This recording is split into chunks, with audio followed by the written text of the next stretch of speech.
Dear cuties, Anivarukum Vanakam, Vandanam Namaskaram. ஒரு வாரம் கழிச்சு மீண்டும் சந்திப்பதில் மற்ற மகிழ்ச்சி. நேரம் மூஞ்சி தான் உங்க மூஞ்சி யார் மூஞ்சி பேச பார்க்க முடியல. இருந்தாலும் நம்ம தாக்குதல ஆரம்பிச்சு பார்ப்போம். எக்ஸ்கிரீஷனை பத்தி பார்த்துட்டு இருந்தோம். Excretion is nothing but elimination of waste. கழிவு பொருட்கள் வெளியேற்றப்படுவதை தான் நாம் கழிவு நீக்கம் என அழைக்கிறோம். Waste are formed due to metabolic activities. வளர்சிதை மாற்ற நிகழ்வுகளினால் கழிவு நம்மிடம் உருவாகிறது என்பது நமக்கு தெரியும். In human, nitrogenous waste product of protein catabolism is urea eliminated through kidneys. மனிதர்களிலே புரத வளர்சிதை மாற்றத்தின் இறுதியில் தோன்றிய புரத சிதை மாற்றம் catabolic process. யூரியாவானது சிறுநீரகத்தின் மூலமாக வெளியேற்றப்படுகிறது. The function of kidneys to eliminate urea. சிறுநீரகத்தின் பணி யூரியாவினை வெளியேற்றுதல். இன்னும் கொஞ்சம் நிறைய வேஸ்ட் வெளில போவா. But urea biosynthesis takes place in the liver. Urea உருவாக்கம் என்பது கல்லீரலில் நடைபெறும். takes place in the liver அப்படிங்கறத ஞாபகம் வச்சுக்கோ. வேற எங்க இதை பத்தி நம்ம படிச்சோம்னா destruction of RBC and WBC takes place in spleen and liver அப்படின்னு 10th standardல படிச்சிருப்பேன். bone marrowல ஃபார்ம் ஆகும், எலும்பு மஜ்ஜையில RBC WBC form Aava. destruction takes place in the spleen and liver. கல்லீரலிலும் மண்ணீரலிலும் சிதைப்பது, அது சிதைவடைவது நடைபெறும்னு படிச்சிருப்பேன். அதை ஞாபகம். இதாண்டா நம்மளோட எக்ஸ்கிரீட்டரி சிஸ்டம், கழிவு நீக்க மண்டலம்னு சொல்லுவோம். Human excretory system composed of a pair of kidneys, ஓரினை சிறுநீரகம், a pair of ureters, ஓரினை சிறுநீர் நாளம், and a urinary bladder. உணர்ச்சி வசப்பட்டு pair of urinary bladderன்னு எழுதிட்டு கூடாது. ஓரினை சிறுநீர் பையனை எழுதிட்டு கூடாது. ஒரே ஒரு பிளாடர் தான் இருக்கும். followed by the urethra. அப்படின்னு பாட்டு வர மாதிரி இந்த யுரீத்ரா இருக்க பார்த்தோம்னா அவளுக்கு சிறுநீரக புறவழின்னு பேர். through which the urine is eliminated.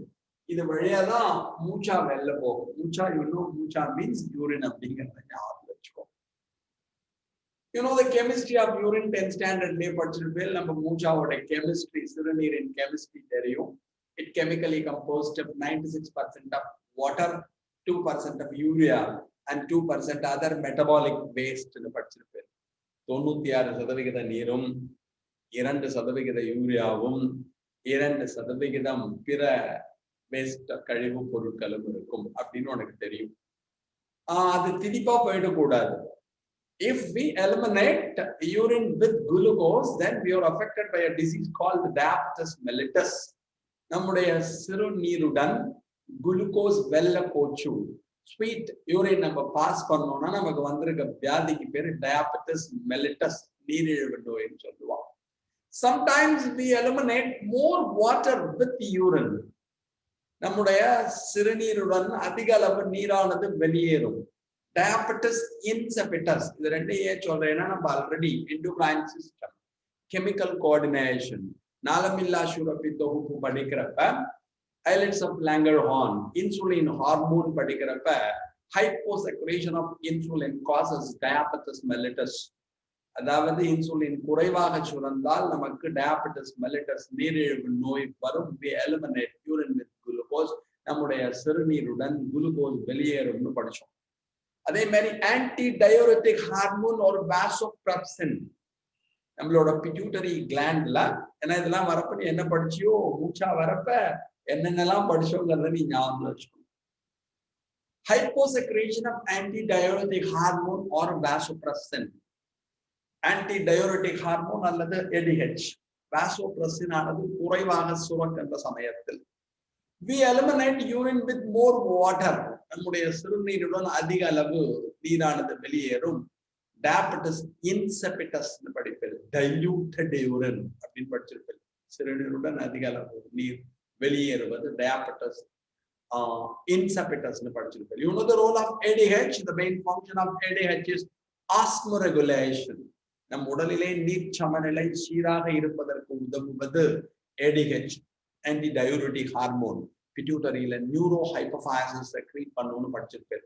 அதையும் கொஞ்சம் லிங்க் பண்ணிக்கும். So pair of kidneys, orinai சிறுநீரகம், pair of ureters, orinai சிறுநீர் நாளம், urinary bladder, single urinary bladder, ஒரு சிறுநீர் by, followed by rara, the urethra, சிறுநீர் புறவழி என்பதை ஞாபகத்தில் வைத்துக். The right kidney is slightly lower than the left because slightly lower than the left because the space is occupied by the liver. வலது சிறுநீரகமானது இடது சிறுநீரகத்தை விட சற்று கீழே காணப்படும், ஏனெனில் அந்த இடத்தை கல்லீரல் ஆக்கிரமித்திருப்பதால். The space is occupied by the liver. அதை ஞாபகம். அப்புறம் கிட்னி என்ன பண்ணுவா, நம்ம தலையில தொப்பி போட்டு இருக்க மாதிரி தொப்பி போட்டு இருப்பான். இதுவும் நம்ம கெமிக்கல் கோஆர்டினேஷன் படிக்கிறப்ப படிச்சோம், மறந்துருக்க மாட்டேன். Adrenal gland is also known as the suprarenal gland because it is placed on the upper folds of the kidney. Adrenal சுரப்பியானது சிறுநீரக மேற்புற சுரப்பி என்று அழைக்கப்படும் because it is placed on the upper folds of the kidney. Adrenal gland, adrenaline or epinephrine, noradrenaline or norepinephrine, aldosterone, cortisone, hormone எல்லாம் படிச்சு பேர் போறவங்களே அதை கொஞ்சம் லிங்க் பண்ணிக்கும். ஸோ கிட்னிக்கு மேல தொப்பி இருப்பா, அந்த தொப்பிக்கு பேர் என்ன அப்படின்னா அட்ரினல் கிளாண்ட் அப்படிங்கிறது ஞாபகம். ஸோ இதுக்கு மேல இருக்கிற அட்ரினல் கிளாண்டை மென்ஷன் பண்ணிருக்கோம். அதுக்கப்புறம் இது உள்ள உனக்கு தெரியும், ரினல் ஆர்ட்ரி வருவா, ரினல் வெயின் போவா அப்படிங்கிறது சரியும். சிறுநீரக சிறை, சிறுநீரக தமனி, பியூர் பிளட் இம்பியூர் பிளட் எல்லாம் உனக்கு தெரிஞ்சது. அதெல்லாம் மேல இங்க தாண்டா மூச்சா ஃபார்ம் ஆகும். Kidneys where the urine is formed or urine is produced. இங்கதான் சிறுநீரானது உருவாகும். ஒரு நாளைக்கு எடுத்தோன்னு சிறுநீர் வராது, யூரின் வராது. இந்த initially glomerular filtrate is formed. Nephron படிச்சிருப்பேன் 10th இங்க glomerular malpighian capsule Bowman's cup and the glomerulus படிச்சிருப்பேன். அங்க ஒரு ஃபில்டர் ஃபார்ம் ஆகும். இந்த ஃபில்டர் போறதுல இந்த filtrate glomerular filtrate பேர். 170 to 180 liters of glomerular filtrate is formed, but we eliminate just 1.5 liter to 2 liters as urine.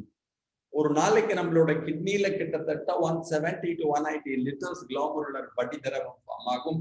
ஆனா 1.5 to 2 litre தான் மூச்சா போகும். நம்ம பாட்டுக்கு 170 லிட்டர்லாம் யூரின் போனோம்னு வச்சுக்கோ, தலையில சின்டெக்ஸ் டேங்க் கூட வர வேண்டியதா. வாதியார் தலையிலையும் சின்டெக்ஸ் டேங்க் தான், குழந்தைகள் தலையிலையும் சின்டெக்ஸ் டேங்க் தான் இருக்கும். சின்டெக்ஸ் ஓகே. சோ அதெல்லாம் அதை பத்தி அப்புறம் வருவோம். இங்க ஃபார்மாக்கு பார்த்தீங்கன்னா, இங்க ஃபார்மான மூச்சா யூரின் இருக்கா பாருங்க, இந்த யூரேட்டர் வழியா இங்க ஓடி வருவா. அப்ப கிட்னில இருந்து யூரினரி பிளாடருக்கு யூரேட்டர் வழியா வருவா பை பெரிஸ்டால்டிக் கான்ட்ராக்ஷன். சிறுநீரகத்தில் உருவாகிய சிறுநீரானது சிறுநீர் பையினை இந்த இதற்கு பாருங்களே யூரேட்டர் சிறுநீரக நாளம் இது வழியா இந்த இடத்துக்கு வருவோம். அலை இயக்கம் பெரிஸ்டால்சிஸ் அப்படின்னு சொல்லுவா. பெரிஸ்டால்டிக் கான்ட்ராக்ஷன் அப்படியே மூது அப்படியே இது கான்ட்ராக்ட் ஆகி ரிலாக்ஸ் ஆகும், கான்ட்ராக்ட் ஆகி ரிலாக்ஸ் ஆகும், இங்க ஓடி வருவோம். Urinary bladder serves as a reservoir of urine. அங்கங்க டேம் இருக்கிற மாதிரி மெட்ரோ டேம், கிருஷ்ணராஜ சாகர், அது மாதிரி அங்கங்க குட்டி குட்டி டேம் வச்சுருக்கா பார்த்தீங்கன்னா, இது நம்ம உடம்புல இருக்க ஒரு டேம். அதெல்லாம் ரெசர்வாயர் ஆஃப் காவேரி வாட்டர். ஒவ்வொரு டேம்லயும் ஒவ்வொரு வாட்டர் அந்த இடத்துல ஸ்டோர் ஆகி வச்சிருப்பா. அது மாதிரி நம்ம உடம்புல ஒரு ரெசர்வாயர் இருக்கு, ஒரு டேம் இருக்கு, அதுதான் urinary bladder. It serves as a reservoir of urine. சிறுநீரானது சேமித்து வைக்கப்படக்கூடிய ஒரு இடமாக இருப்பது இந்த யூரினரி பிளாடர். அது ஃபில் ஆயிடும். ஃபில் ஆனதுக்கு அப்புறமா it is guarded by sphincter muscles. Soup தசைகள் அங்கு காணப்படும். And this sphincter muscles comes under autonomous nervous system. தானியங்கி நரம்பு மண்டலத்தின் கீழே வருகிறது. அதனால நம்ம கண்ட்ரோல்ல கிடையாது. டேங்க் ஃபில் ஆயிடுதுன்னா it should be eliminated through urethra. இந்த சிறுநீர் பையானது சிறுநீரினால் நிரம்பிய பிறகு புறவழியின் வழியாக வெளியேற்றப்படும். ஸோ அதை காட் பண்றது தான் இந்த ஸ்பிண்டர் மசில்ஸ் அப்படிங்கிறத நீ கொஞ்சம் ஞாபகத்துல வச்சுக்கணும்.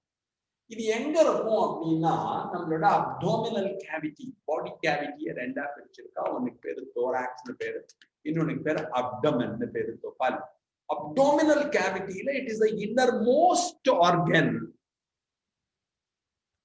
அப்டோமினல் கேவிட்டி எடுத்துனோம்னா அந்த அப்டோமினல் கேவிட்டியில இது என்னவா இருக்கும்னா இன்னர் மோஸ்ட் ஆர்கனா இருக்கும், உட்புறத்தே காணப்படும்.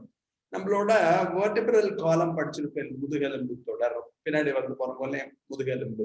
அதுல நம்ம பாக்குறப்ப cervical enlargement, lumbar enlargement, spinal cord படிக்கிறப்ப நீங்க படிச்சிருப்பேன். நான் வெர்டிபிரல் காலத்து உள்ளதான் உங்களுக்கு ஸ்பைனல் கார்டு இருக்கும். Spinal cord is the downward continuation of medulla oblongata நான் படிச்சிருப்பேன். நம்ம மூளையோட மெடுல்லா ஆப்லாங்கேட்டோட கன்டினியூவேஷனா தான் அந்த ஸ்பைனல் கார்டுன்னு சொல்றோம் பத்தியோன்னா அது வந்துட்டு இருக்கும். இந்த ஸ்பைனல் கார்டுல ரெண்டு என்லார்ஜ்மெண்ட் படிச்சிருப்போம், சர்விக்கல் அண்ட் லம்பார் என்லார்ஜ்மெண்ட். அது மாதிரி நம்மளுக்கு இந்த லம்பார் ரீஜன் இருக்கு போறோங்களே அந்த இடத்துல தான்.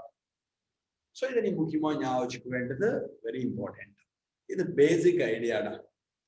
அப்ப உள்ள வரவா ரினல் ஆர்ட்ரி, வெளில போறப்பா ரினல் வெயின் அப்படின்னு ஞாபகம் வச்சுக்கோ.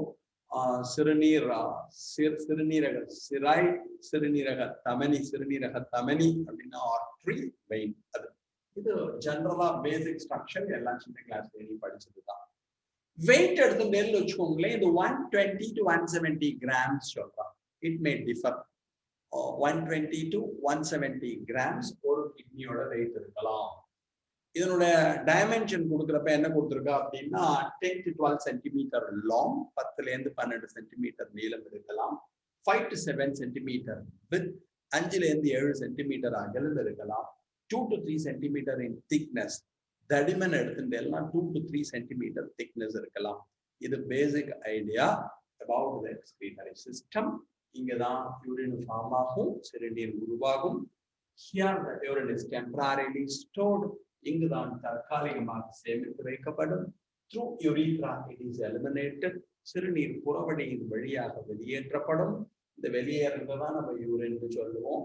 ஒரு நாளைக்கு இந்த கிட்னில எவ்வளவு ஃபில்ட்ரேட் ஃபார்ம் ஆகும் சொன்னேன், 170 to 180 liters of glomerular filtrate is formed. glomerular வடிதிரவம் உருவாகும். We eliminate just to 1.5 to 2 liters. நம்மிடம் இருந்து 1.5 to 2 liters தான் வெளியேறும். இதுல யாரோட ரோல் ரொம்ப முக்கியம்னா நீ ஏற்கனவே படிச்ச கெமிக்கல் கோஆர்டினேஷன் ஞாபகம் வச்சுக்கணும். Antidiuretic hormone or vasopressin responsible for tubular reabsorption of water from the glomerular filtrate. அந்த glomerular வடிதிரவத்துல இருக்க நிறைய நீரை உறிஞ்சி நம்ம உடம்புக்கு திருப்பி தரும். Helps to maintain the water balance, osmoregulation. அதை கொஞ்சம் இங்க லிங்க் பண்ணிக்கோ. ஓகேயா? குட்டியா இதை நோட் பண்ணிக்கோ. தென் ஐ கோ டு தி நெக்ஸ்ட். ஓகேடா தங்கம். இப்போ நம்ம பார்க்க போறது எல்எஸ் ஆஃப் கிட்னி. கிட்னியோட லாஞ்சிடுடனல் செக்ஷன், நீள்வெட்டு தோற்றம்னு சொல்லுவோம். ஒரு கிட்னி எடுத்துட்டு ஜிசிங் அப்படின்னு வெட்டினேன்னா அதுக்கு எல்எஸ்னு பேர்.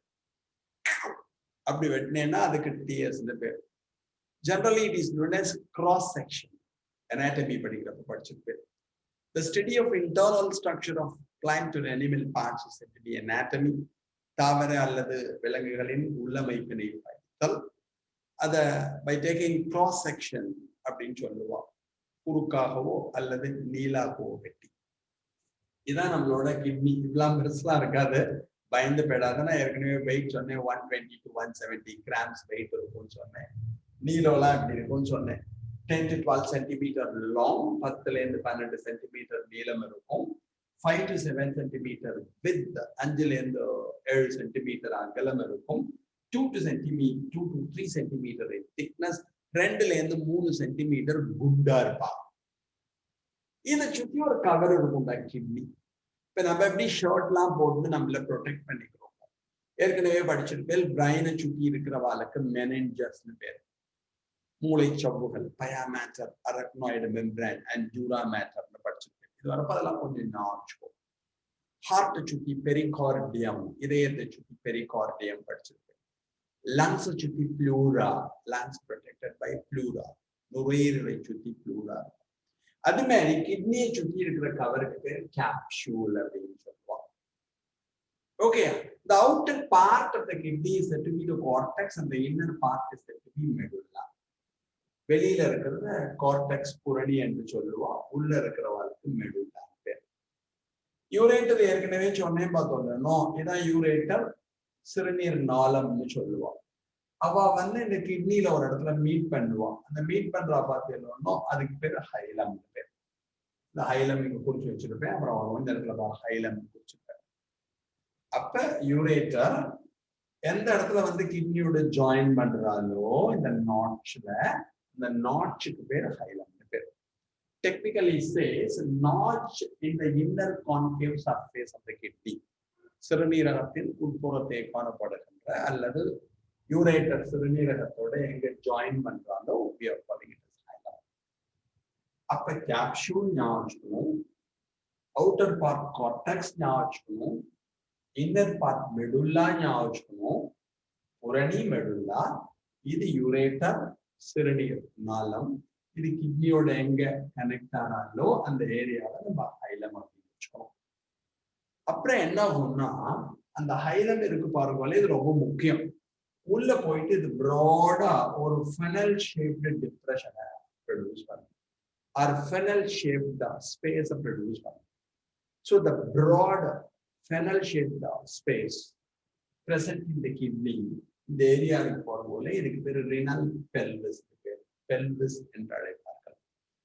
அப்ப capsule, cortex, medulla, hilum, renal pelvis. அதுக்கப்புறம் நீ ஞாபகம் வச்சுக்க வேண்டியது, உனக்கு கிட்னிக்கு வரது பாருங்க போல பிளட் எடுத்துன்னு வரா, ரினல் ஆர்ட்ரி அப்படின்னு சொல்லுவா, சிறுநீரக தமனின்னு வச்சுக்கோங்க. அதுல இருந்து வெளில போறவாளுக்கு ரினல் வெயின் அப்படின்னு சொல்லுவோம். ரீனல் அப்படின்னா சிறுநீரகம் அப்படின்னு ஞாபகம் வச்சுக்கோ. போன கிளாஸ்ல ரினல் ஃபெயில்யூர்னு சொல்லி கொடுத்தேன். Kidney failure is also known as renal failure சொல்லி கொடுத்தேன். டெம்பரரி ட்ரீட்மெண்ட் டயாலிசிஸ் அப்படிங்கிறத பார்த்தோம். அதை பத்தி அப்புறம் வரும். அப்ப இந்த இடத்துல இருக்கிறது ரினல் ஆர்டரி, இது ரினல் வெயின் ஞாபகம் வச்சுக்கோ. Renal artery always carries oxygenated blood, vein always carries deoxygenated blood. உனக்கு தெரியும், தமனி சுத்த ரத்தம், இது அசுத்த ரத்தம் with oxygen with carbon dioxide படிச்சிருக்கேன். அதுக்கப்புறம் பார்த்துட்டே வந்து வச்சுக்கோங்களேன், இது பெல்விஸ் சொன்னோம் பாருங்க. பெல்விஸ்ல இது மாதிரி ப்ரொஜெக்ஷன்ஸ் வந்துடும். The projections of pelvis in the medulla part, அதுக்கு பேர் calyces பேர். So the projections of pelvis, single calyx, calyxனா நீ பாட்னில படிச்ச calyx ஞாபகம் கூடாது.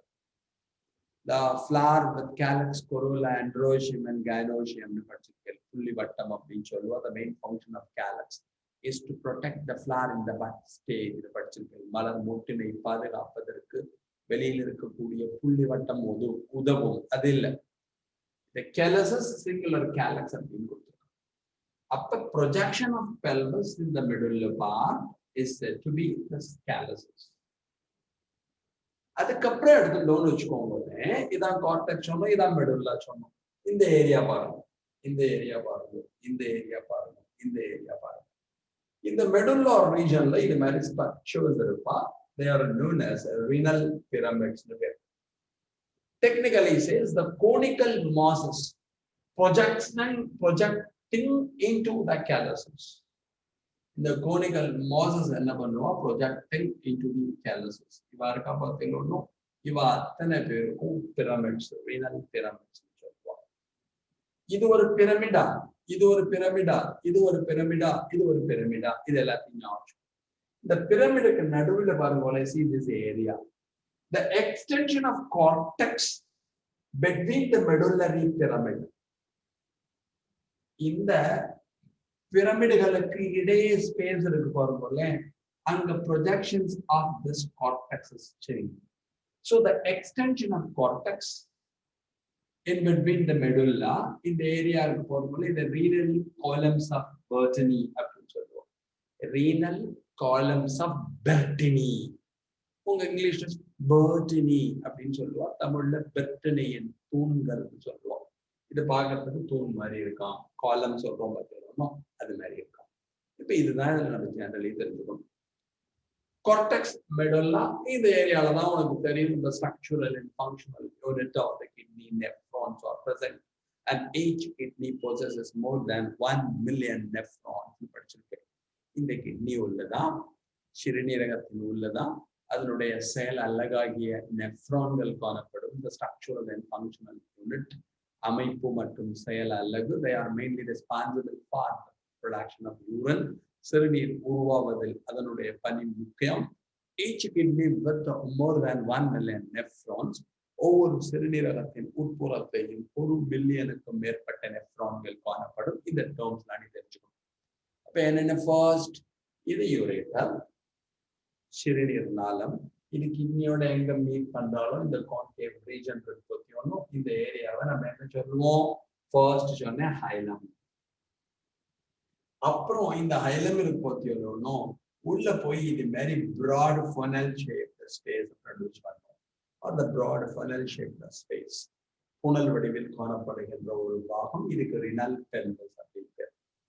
இந்த ரினல் பெல்விஸ் என்ன பண்ணுவான்னா மேல இது மாதிரி மெடுலா பார்ட்ல ப்ரொஜெக்ட் ஆகும், நீட்சியாக இருக்கும். இந்த நீட்சியா இருக்கா பார்த்தீங்கன்னா இவாளுக்கு கேலசஸ் பேர். அதுக்கு ப்ரொஜெக்ஷன்ஸ் ஆஃப் பெல்விஸ், கேலசஸ் சொல்லுவோம். அதுக்கப்புறம் என்ன நீங்க ஞாபகம், இந்த கேலசஸ் இருக்கு பாருங்க, இதுக்கு மேல இது மாதிரி ஸ்ட்ரக்சர்ஸ் இருக்கும். இந்த ஸ்ட்ரக்சர்ஸ் நம்ம மெடுலரி பிரமிட் அப்படின்னு சொல்லுவோம். The conical mosses projecting into the calyces. இந்த கேலசஸ் உள்ள ப்ரொஜெக்ட் ஆகிற கோனிக்கல் மோசஸ் இருக்க பாருங்க, கூம்பு வடிவ அமைப்புகள், அதுக்கு பிரமிட்ஸ் பேர். இது ஒரு பிரமிட் தான், இது ஒரு பிரமிட், இது ஒரு பிரமிட், இது ஒரு பிரமிட் வச்சுக்கோ. இந்த பிரமிட் உள்ள என்ன ஆகும் இங்க பாருங்க, இந்த கார்டெக்ஸ் இருக்கு பாருங்க, இந்த கார்டெக்ஸோட ப்ரொஜெக்ஷன்ஸ் உள்ள வரும். The extension of cortex or projection of cortex சொல்றோம். புரணி பகுதியானது பிரமிடுகளின் நடுவே காணப்படும். இதுக்கு பேரு ரீனல் காலம்ஸ் ஆஃப் பெர்டனின் பேர். பெர்டனின் தூண்கள் என்று அழைப்பார்கள். இந்த டேர்ம்ஸ்லாம் கொஞ்சம் நம்ம முக்கியமா தெரிஞ்சு வச்சுக்கணும். ஓகேயா, இதுதான் இம்பார்ட்டன்ட். அப்புறம் இங்க சொன்னேன் பாருங்கள, யூரேட்டர், இது போய் முடியறது எங்க? யூரித்ரால போய் யூரினரி பிளாடர், சிறுநீர் பையில முடியும். அதுக்கப்புறம் யூரித்ரா, சிறுநீர் போற வழி இருக்கும். through which the urine is eliminated, சிறுநீரானது வெளியேற்றப்படும். ஃபீமேல் எடுத்தது எல்லாம் யூரித்ரா 4 சென்டிமீட்டர் லாங், 4 சென்டிமீட்டர் நீளத்தில் இருக்கும். In male the urethra is 20 centimeters long. ஆண்களை எடுத்துக்கொண்டோம் என்றால் அது 20 சென்டிமீட்டர் நீளத்தில் இருக்கும். ஸோ இதெல்லாம் கொஞ்சம் தெரிஞ்சுக்க வேண்டியது சிம்பிளா. ஓகேயா, அப்புறம் மறந்துடாத அவுட்டர் கவரிங் பாதுகாப்பு உரை, கேப்சூல் சொல்லுவா. அவுட்டர் பார்ட் கார்டெக்ஸ், புரணி என்று சொல்லுவா. இன்னர் பார்ட் மெடுல்லா, உட்பகுதியானது மெடுல்லா என்று அழைக்கப்படும். யுரேட்டரும் கிட்னி எங்க மீட் பண்றாலும் ஹைலம். உள்ள இருக்கக்கூடிய ஃபனல் ஷேப்டு டிப்ரெஷன், புனல் வடிவில் காணப்படுகின்ற ஒரு அமைப்பு பெல்விஸ்னு பேரு. பெல்விஸ் இருக்கா பாருங்க, அதுல வரக்கூடிய ப்ரொஜெக்ஷன்ஸ் இருக்கு பாருங்க. These projections are known as calyces. அதுக்கு மேல இருக்க conical pyramid like structures, conical structures இருக்கு, ரீனல் பிரமிட்ஸ் பேரு, மெடுலரி பிரமிட்ஸ் சொல்லலாம். இந்த பிரமிட் ரெண்டுக்கும் நடுவில் in between the pyramids the extension of cortical tissue is seen. இந்த எக்ஸ்டென்ஷன்ஸ் இருக்கு பார்த்தீங்கன்னா அதுதான் நம்ம என்னன்னு சொல்றோம், ரீனல் காலம்ஸ் ஆஃப் பெர்டனி தூண்கள் என்று அழைக்கிறோம். It is enriched with a nephron. இதுல தான் நெஃப்ரான் இருக்கும். நெக்ஸ்ட் கிளாஸ்ல எங்க மால்ஃபீஷியன் கேப்சூல் இருக்கும், யூரினிபரஸ் டியூப்யூல்லாம் பார்க்கலாம். நெஃப்ரான் என்ன? the structural and functional unit of the kidney. அங்கதான் என்ன ஃபார்ம் ஆகும்? Urine is form. ஒரு நாளைக்கு எவ்வளவு ஃபார்ம் ஆகுது? யூரின் எலிமினேட் ஆகுது வேற. ஃபர்ஸ்ட் யூரின் சொல்லக்கூடாது. கிளாமருலர் ஃபில்ட்ரேட் எவ்வளவு ஃபார்ம் ஆகும்? 170 to 180 லிட்டர்ஸ். எவ்வளவு சிறுநீரா யூரினா வெளில போவா? 1.5 to 2 லிட்டர்ஸ். அதோட நிறைய போனா என்ன வியாதி? டயபெட்டிஸ் இன்செபட்டஸ். நிறைய யூரின் வித் டைலூட்டட் யூரின். அந்த யூரினோட குளுக்கோஸ் போனால என்ன சொல்லுவோம் நம்ம? அதுக்கு டயபெட்டிஸ் மெலிட்டஸ். இது எல்லாத்தையும் லிங்க் பண்ணி. ஓகேயா? Right. Thanks a lot for hearing. Thank you very much.